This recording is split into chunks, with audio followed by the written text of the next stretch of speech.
nakuha mo doon? Yun din po, kagaya ng tayo po, pagka tayo tinawag na ng Diyos sa loob ng iglesia, hindi na po tayo susulitin dahil nga wala nang anumang hatol sa na kay Kristo Jesus. Pero ang natatandaan ko pong isa at inaabangan ko din, yung tanong nga na yung alipin ng kasalanan. Yung pong binasa sa Juan, 8:34. pakilagay rin natin nga uli yun, 8:34. Sinagot sila ni Jesus, katotohanang sinasabi ko sa inyo, ang bawat nagkakasala ay alipin ng kasalanan. At ang alipin ay hindi nananahan sa bahay magpakailanman. Ang anak ang nananahan magpakailanman. At iba-iba nga po ang sagot din ng mga kapatid, kung nagkakasala ba ang wika tayo, inaamin naman po natin na tayo'y nagkakasala. Pero alipin ba tayo ng kasalanan? Ang alam po natin, hindi tayo alipin ng kasalanan. Pero kung laya na sa kasalanan, lalabas, Brother Roland, hindi ka na alipin pag laya ka na sa kasalanan. Pero nagkakasala pa ba tayo? Yan po, inaabangan po namin, Brad Eli, yung tatalakayin yung po tungkol dyan. Alin ba talaga? Nagkakasala ba kayo? Oo. Hindi. Kung kami po tatanong, nagkakasala po eh. Si Sislus, aminado rin na nagkakasala siya. Opo, Brad Eli, nakakagawa po tayo ng kasalanan. Kasi kung sasabihin nga man... Sabi ni Kristo, ang bawat kasama si Sislus doon, Oo nga po eh. ang bawat nagkakasala ay alipin ng kasalanan. Pag inaamin niyo na kayo ay nagkakasala, ay alipin kayo ng kasalanan. Yan nga po eh. Paano nga po yung... Ba't nga po ganon? Alam ko meron din ibang mga kapatid na nagsabi kanina na sila ay nagkakasala, hindi ba? Opo. Nung bumaba ang kapatid na Daniel sa stage at pumunta sa kapatid, meron din ilan na nagsabi na sila ay nagkakasala, di ba? Opo. At dahil sa nagkakasala, lalabas. Sabi ng Panginoong Jesus, alipin ng kasalanan, di ba? Opo. Ngayon, sabi naman ni Juan, dun sa unang Juan, kapatid na Luz, pakibasa mo. 3:9. 3:9. Ang sino mang ipinanganak ng Diyos ay hindi nagkakasala, sapagkat ang kanyang binhi ay nananahan sa kanya, at siya'y hindi maaaring magkasala, sapagkat siya'y ipinanganak ng Diyos. Yung bang ipinanganak ng Diyos, nagkakasala? Hindi po nagkakasala eh. So, hindi siya alipin ng kasalanan. Opo. Pero kayo, alipin kayo ng kasalanan. Dahil nagkakasala kayo, inanin nyo eh, di ba? Gano'n nga po lalabas yun eh.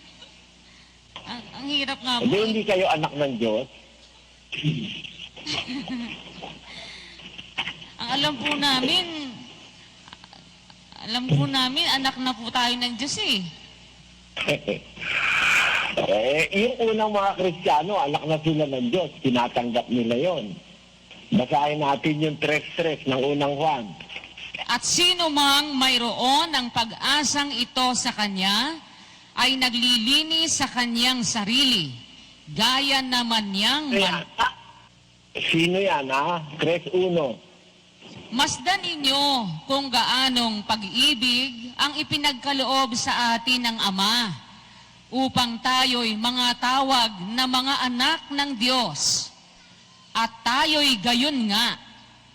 Dahil dito'y hindi tayo nakikilala ng sanlibutan, sapagkat siya'y hindi nakilala nito. Mga minamahal, ngayon ay mga anak tayo ng Diyos, at hindi pa nahahayag kung magiging ano tayo. Nalalaman natin na kung siya'y mahayag, tayo'y magiging katulad niya, sapagkat siya'y ating makikitang gaya ng kanyang sarili. Yan. Ngayon pa lang, sabi ng mga apostol, mga anak tayo ng Diyos. Yung mga unang Kristiyano, anak ng Diyos yun. Tama. Tama po. At kung sila anak ng Diyos, hindi sila nagkakasala. Yun nga po sabi ni San Juan hindi nagkakasala yung ipinanganak ng Diyos. Sino man, ha? Opo. Paano yan? Umaamin kayong nagkakasala kayo. Di lalabas, hindi kayo mga anak ng Diyos. Kayong tatlo dyan. Paano nga po ba yun? Pag naman po sinabi namin na hindi kami nagkakasala, sabi naman po ni San Juan sa unang Juan, 1:8, kung sinasabi naman nating tayo'y walang kasalanan, ay ating dinadaya ang ating sarili at ang katotohanan ay wala sa atin. Ano ngayon ang problema? Ano po ba talaga? Kaya po, nasasabi po namin, Brad Eli, na nagkakasala po kami. Yun nga po yung binasa ni Jesus na kung sinasabi natin tayo walang kasalanan, ating dinadaya ang ating sarili at ang katotohanan ay wala sa atin. Pandaraya po pala sa sarili at ang katotohanan wala po sa kanya, doon sa nagsasabi na wala siyang kasalanan. Kaya nung tanongin... Ayun. Hindi naman pala kontradiksyon. Pinanganak ng Diyos, hindi naman nagkakasala yun Ngayon, pag nagkakasala ka kasi, alipin ka ng kasalanan. Ibig po ba sabihin, Brad Eli, yung salitang kung sinasabi nating tayo'y walang kasalanan, ibig po sabihin, hindi siya nagkakasala, kundi... Hindi. Meron siyang kasalanan, pero hindi siya nagkakasala. Meron siyang kasalanan, pero hindi siya nagkakasala. Oo. Ako, may kasalanan ako. Pero, Diba? Pag sinabi ko kasi wala akong kasalanan, naloloko ko sa sarili ko. Yung budhi ko tututol, hoy, may kasalanan ka. Pero hindi ako nagkakasala. paano po ang pagkakaiba ng dalawa na hindi nagkakasala pero may kasalanan? Kaya nga po hindi dapat sabihin natin na tayo walang kasalanan kasi nga may kasalanan tayo pero hindi po tayo nagkakasala. Paano po ang pagkakaiba ng dalawa? Ang Kristiyano kasi, ang anak ng Diyos, pwede siyang magkasala. Nabibigla, meron siyang natukso siya, hindi niya alam, nadaya siya, o kaya nabigla siya, o kaya kamangmanga nagawa niya. Nagkaroon siya ng kasalanan. Pero hindi siya nagkakasala. Ibig sabihin, tuloy-tuloy na gumagawa siya ng isang kasalanan. Kasi pag nagkakasala ka, alipin ka ng kasalanan. Nakakagawa ako ng kasalanan. May kasalanan ako. Pero hindi ako nagkakasala. Kasi yung nagkakasala, present progressive yun, hindi mo tinitigilan Diretso yung kasalanan Opo, May kasalanan tayo, nagkasala tayo Opo. Maaari no isang araw nagkasala ako. Ayun. Pero kung halimbawa, aminin ko, nagkakasala ako, nag-umpisa ng isang araw, hanggang ngayon, ginagawa ko pa rin, alipin ako ng kasalanan. Pero hindi dapat yung nagkakasala ka. Ibig sabihin, kasalanan yung pagsusugal, nagkakasala ka, ibig sabihin, hindi ka tinitigil sa pagsusugal. Pero halimbawa, natukso kang minsan, nagsisi ka, di mo na tinuloy, nagkasala ka. Pero hindi ka nagkakasala. Maliwanag yan, Sis Luz? Opo, Brad Eli, maliwanag na po yun. Wala nang usapan doon. Maliwanag na po. Yung nagkakasala... Pero, meron pang mas liwanag kaysa dyan. Ano po yun? Yung wala ka na talagang kasalanan. Ano? Wala nang kasalanan? Paano pong magiging wala na talagang kasalanan, may kasalanan nga po? Hindi basahin mo yung paksa. Kung papaanong ganap na makalalaya sa kasalanan ang isang anak ng Diyos sa Iglesia ng Diyos upang di nahatulan at mapagwikaan sa pagparito ng Panginoong Hesukristo ayon sa Biblia. Meron palang possibility na ang isang anak ng Diyos ganap ng makalaya sa kasalanan. Attainable pala yun eh. Ngayon, yan ang ating tutuklasin. Paano ba ganap tayong makakalaya sa kasalanan? Kung interesado tayo na mabuhay ng walang feeling of guilt, mabuhay tayo ng free, wala tayong alalahanin araw-araw, wala ka ng problema, nakalaya ka na sa kasalanan eh. Ang isang paraan dyan, yung pinag-aralan natin kanina, di ba? Na ang tayo ay tubusin ni Kristo. Alam mo, unang-una, ang Ebanghelyo, mabuting balita. No? Ewanghelion. Ewanghelion.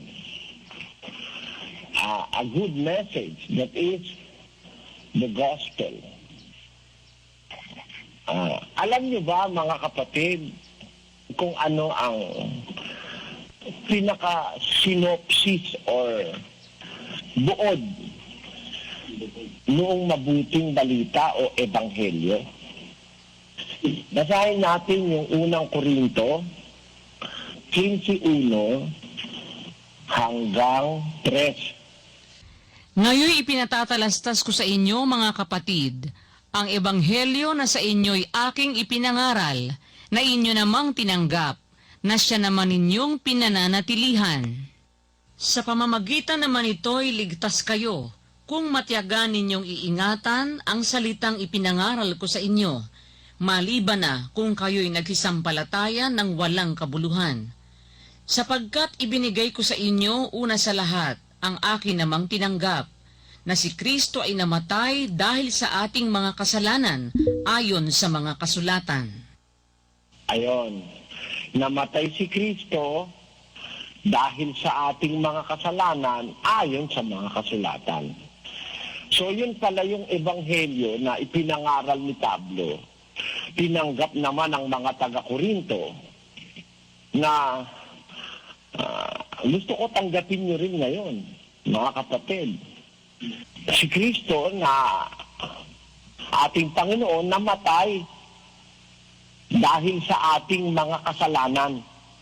Napansin nyo ba yon, yung ebanghelyo na ipinangaral ni Pablo, yung mabuting balita, na kaya pala si Kristo namatay dahil sa ating mga kasalanan.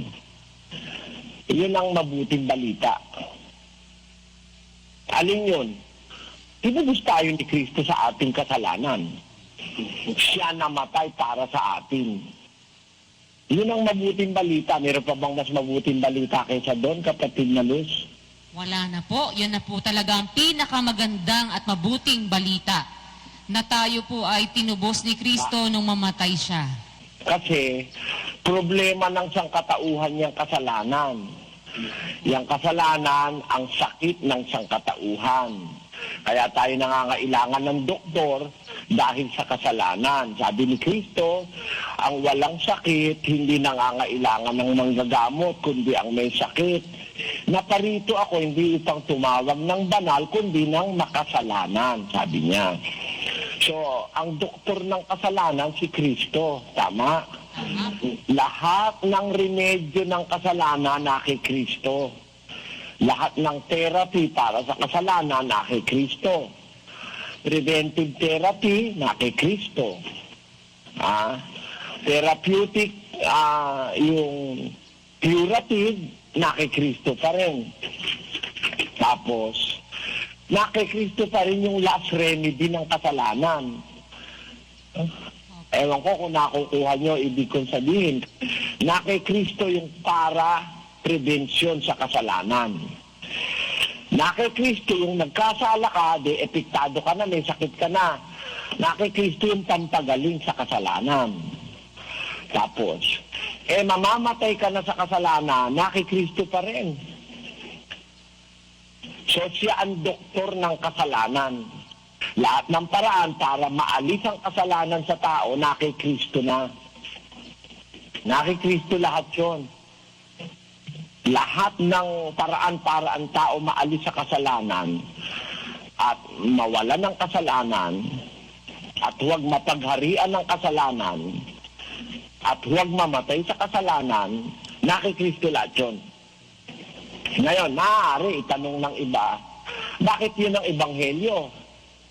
Na siya'y namatay dahil sa ating kasalanan. Hindi ba yun ang magandang balita sa sangkatauhan? Na may namatay na para sa atin, para wag na tayong mag-alala sa ating kasalanan.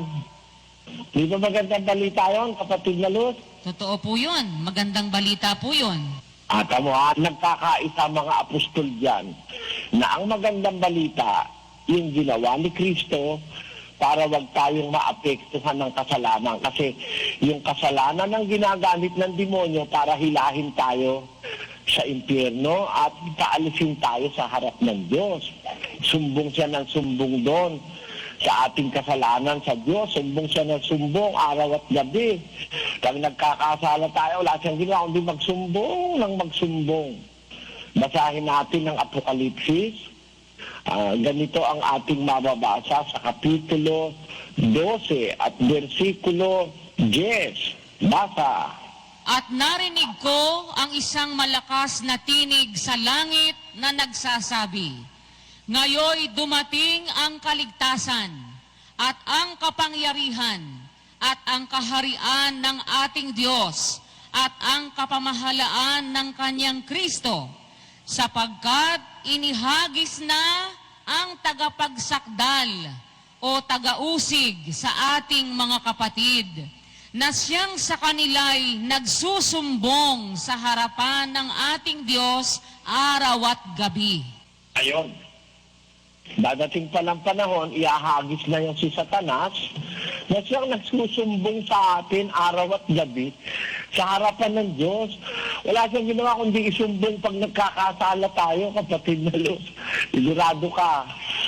Tandaan mo, kapatid na Luz, pag nakagawa tayo ng kasalanan, nakakarating agad yun sa Diyos. Bakit po, Brad Eli, nakakarating agad? Merong sumbong-sumbong, nagastumbong, araw at gabi. Opo. Araw at gabi nun, alam nun, na kung di ba naman tarantado talaga, no, kapatid na Luz? Bakit po? Tutuksuin ka para magkasala ka. Pag nagkasala ka, siya magsusumbong sa'yo. Di ba yan malupit talaga? Opo, totoo po yun. Siya nga may kasalanan, may kagagawan para magkasala ka, tapos siya rin ang magsusumbong sa'yo pag nagkasala ka na. Pagkakasalahin ka niya, tapos isusumbong ka niya. Nakita mo kung gano'ng kalupit si Satanas? Opo, malupit po siya. Kaya, nung maihagis na siya, nagkatuwa yung mga nasa langit. Sabi niya, nagsigawan ng malakas na tinig. Kasi sila nakakasaksi sa ginagawa ni Satanas eh. Nakikita nila, sumbong ng sumbong sila eh. Sabi ng mga nasa langit, dumating ang kaligtasan ngayon. Ang kaharian ng Diyos, ang kapamahalaan ng Kristo, sapagkat inihagis na ang tagapagsakdal o tagausig sa ating mga kapatid na sa kanila ay nagsusumbong sa harapan ng Diyos araw at gabi. Paano?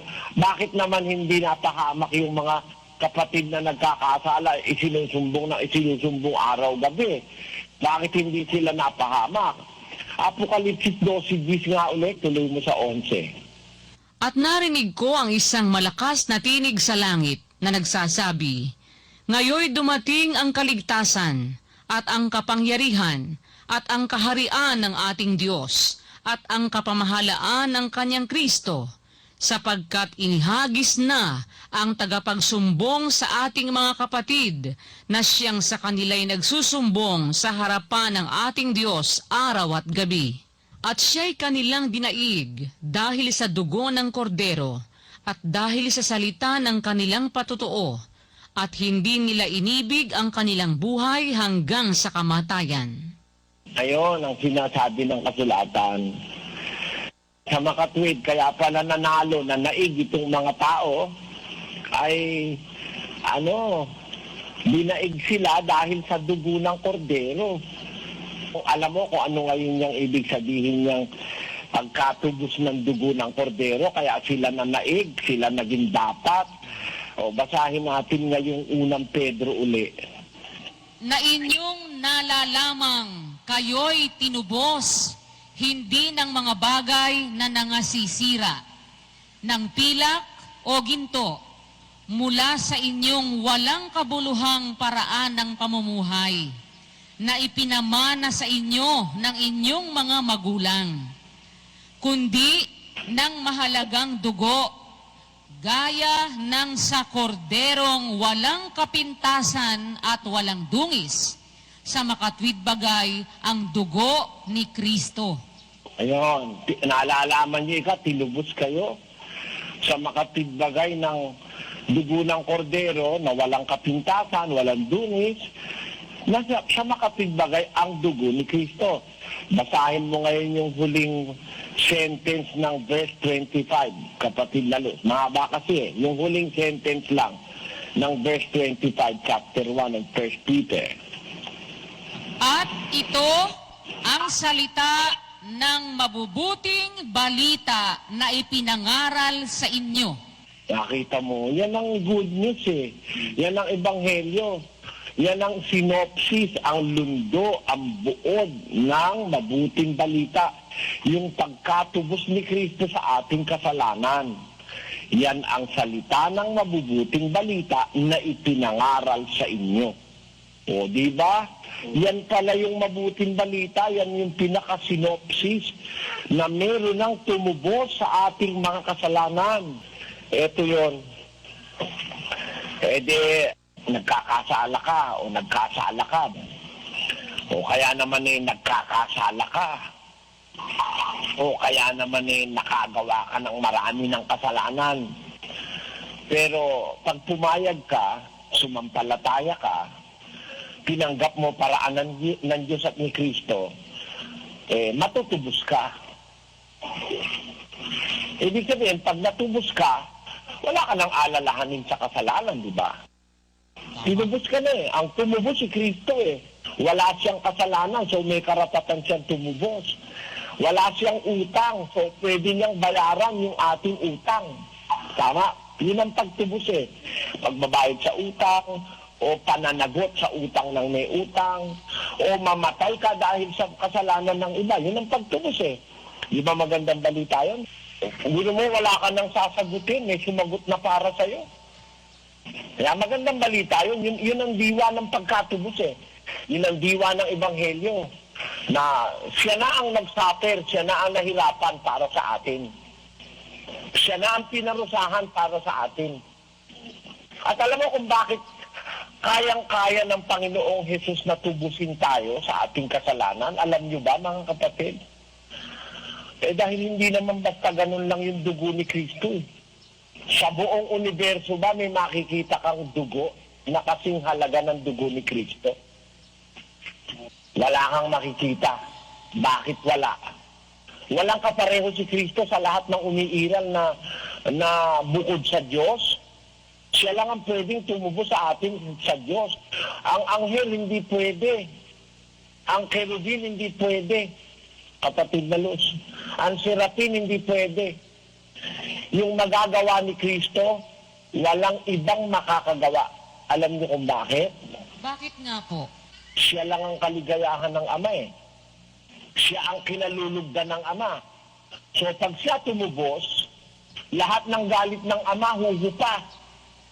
Di ba siya ang pampalubag loob, sabi ng banal na kasulatan? Opo. Ang tagapamagitan sa Ama. Di ba? Opo. Kaya galit na galit yung kumpare mo. Humanap ka ng hindi niya mapapahindian. Di ba? Humanap ka padrino. Ang padrino si Kristo. Pag siya ginawa mong mamamagitan sa iyo at sa Ama, walang hindi pagbibigyan ng Ama dahil kay Kristo. Kasi siya ang pinakamahalagang umiiral sa buong universo sa paningin ng Ama sapagkat siya ang kanyang bugtong na anak. Sana naintindihan niyo yung halaga ng pagtubos ni Kristo, mga kapatid. So alam mo kasi, ang pagliligtas ni Kristo sa ating kasalanan, hindi naman niya tayo inalis sa kasalanan eh. Yun ang magandang balita ron eh. Andito pa rin tayo sa mundo, nagkakasala pa rin tayo. Hindi naman niya tayo ikinulong sa isang lugar na hindi na pwedeng mapasok ng kasalanan. Ganun ba ang paraan ni Kristo? Hindi. Kasi alam ni Kristo na habang nasa mundo tayo, maaari tayong magkasala. Alam ni Kristo na meron tayong kahinaan. Alam ni Kristo, hindi naman lahat nakikita natin. Pwede tayong magkamali. Alam ni Kristo, yung ating tainga, nagkakariringgan ko minsan, pwede na naman tayong magkamali. Maaaring magkasala ka dahil doon sa hindi narinig ng tenga mo. O kaya narinig mo man, di mo naman naintindihan. Maaari kang magkasala. Minsan yung mata mo, nagkamali ng tingin, nagalit ka, nagkasala ka na naman. Alam ni Kristo lahat yung mga sirkumstansya na yon na maaaring habang nasa mundo ka, magkakasala ka rito.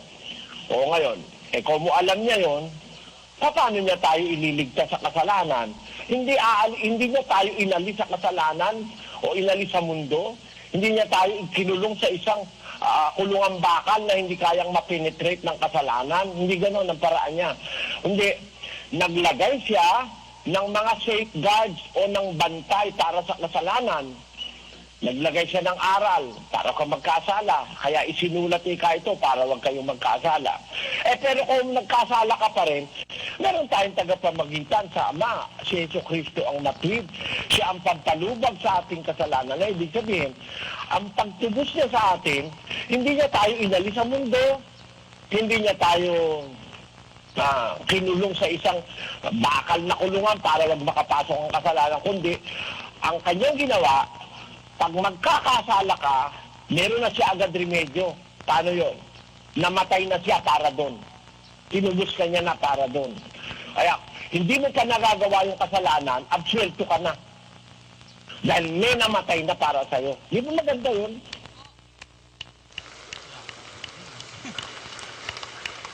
Meron nang umaako nung kasalanang nagawa mo. Ganun po.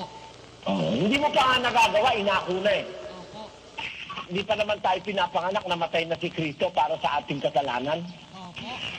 So, ang pagliligtas niya sa atin, sa ating mga kasalanan, ang pagliligtas niya sa atin ay hindi dahil sa inalis niya tayo sa kasalanan o inalis niya tayo sa mundo, kundi inalis niya yung ating kasalanan. Siya na umako. Inalis atin, nilagay sa kanya. Para baka halimbawa, kinuha ka ng ahas, may kamandag. Ginawa ni Kristo, inalis yung kamandag sa kanya nilagay. Na hindi ikaw ang mamatay, siya na namatay. Hindi ba yung kasalanan ay kamandag ng diablo yon? Kamandag ng ahas? Opo. Kaya pag tinuka ka, mamatay ka sa kanyang kamandag, yung kasalanan. Tama? Aalisin ni Kristo yung kamandag, sa kanya inilagay. Siya na namatay para sa'yo. Napakagandang balita, no? May namatay para sa'yo. Sino ka ba? Sino ba ako? Sino ba si Brad Roland? Sino ba tayo? Lalo na kung janitor ka lang naman. Hindi ka naman nakapag-aral. Wala ka naman kakwenta-kwentang tao. Patapon ka na nga eh. Tapos biglang dumating sa'yo ang mabuting balita na yung palang nagawa mong mga kasalanan at kamali at lahat ng kawalangyaan mo, meron nakahandang tutubos. Sumampalataya ka lang, nakahanda siya. Nung sumampalataya ka, tinubos niya. Then naanib ka sa iglesia. Nung nasa iglesia ka naman, nagkasala ka pa, binigyan ka na ng batas para wag ka na magkasala. Nagkasala ka pa rin. Tutubusin ka pa niya kasi namatay na nga siya para sa kasalanan mo eh. Kayang-kaya niyang tubusin yun. Yun ang pagtubos ni Kristo. Yun ang kanyang pagliligtas sa atin, sa ating kasalanan. Magkakaalaman tayo, may remedyo siya. Mas maganda kung hindi ka magkakasala. Pero kung magkasala ka man, di mo naman sinasadya, may remedyo pa rin siya. O kaya kung yung kasalanan mo napakabigat na para ikamatay, may remedyo pa rin siya. Lahat ng remedyo sa kasalanan, sabi ko nga sa'yo, ang doktor ng kasalanan si Kristo eh. Lahat ng remedyo nasa Kanya para wag kang maapektuhan ng kasalanan at maligtas ka. Oh. Ibig sabihin, ganun po kamahal ni Kristo ang tao, Brad Eli, para maligtas sila. At ganun din kamahal ng Diyos yung tao na yun. Aba, mas matindi yung sa Diyos eh. Bakit po mas matindi? Papakita ko sa'yo kung bakit mas matindi. Di ba pagka may anak ka, pag yung anak mo may sakit, nagdaramdam ang kalooban mo. Sabi mo nga, buti pa, ikaw na lang ang may sakit, wag lang anak mo eh. Sino mas nasasaktan nung hinahampas si Kristo at tinatampalasan? Sino mas nasasaktan sa lahat? Mas nasasaktan po yung Ama sa Langit, kapatid na Eli. Biro mo, ibinigay niyang kusa yung anak niya, hindi ba masakit yun? Pero lahat ng sakit ng kalooban na yon, tiniis ng Ama yon. At yung pagtitiis ng Ama, ba, pagtiisin mo yung may gawa ng lahat ng bagay, dahil dun sa pinagtiisan niya na kamatayan ng kanyang anak, sapat yun para absueltuhin niya ang lahat ng ipapakiusap sa kanya ng kanyang anak. Sapat yun. Lahat ng tiniis ng Ama, alam mo, ang daing tiniis ng Ama, nagpapahinuhod siya, yung kanyang long suffering. Pagbabata ng Diyos yun. Ilang daan taon siya nagbata kay Noe. Sa panahon ni Noe, mahigit 100 taon.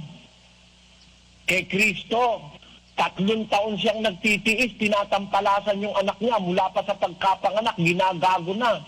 Walang yang Herodes na yan. Kapapangapanganak pa lang hinahanap na si Kristo. Tama?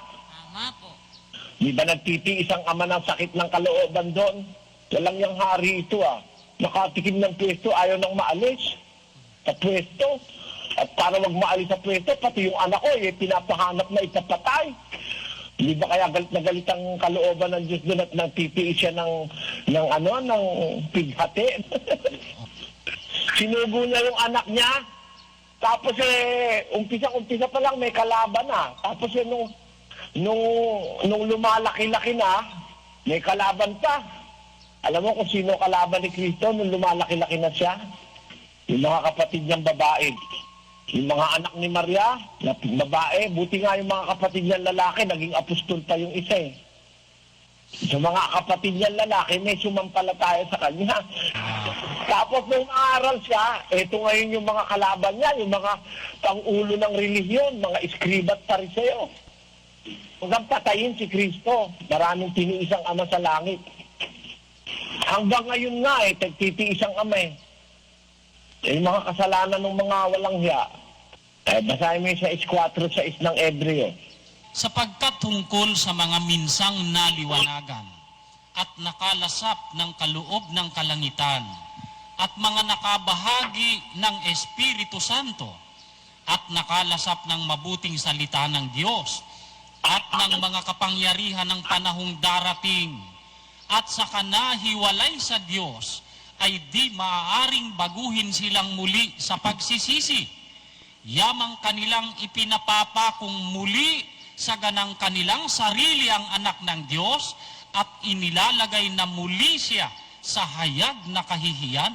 Tamo, pagka pala nakakilala ka ng aral, tapos sinadya mo lumabag at lumayas ka at ikaw humiwalay sa Diyos, pinapako mo uli yung anak ng Diyos di ba?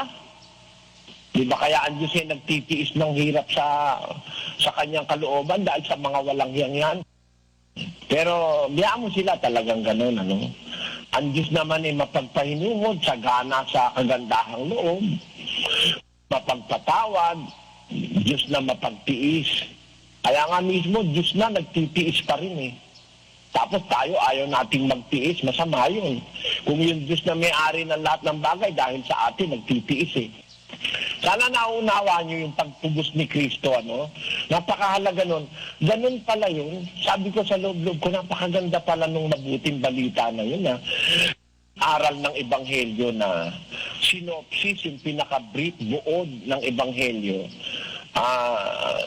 Ang ibig sabihin, ang kasalanan ng kapatid, kasalanan ng mga lingkod ng Diyos, mga anak ng Diyos, ang pagliligtas ni Kristo, hindi tayo inilayo sa kasalanan, kundi kasi alam niya kahit saan tayo pumunta, susundan tayo ng kasalanan.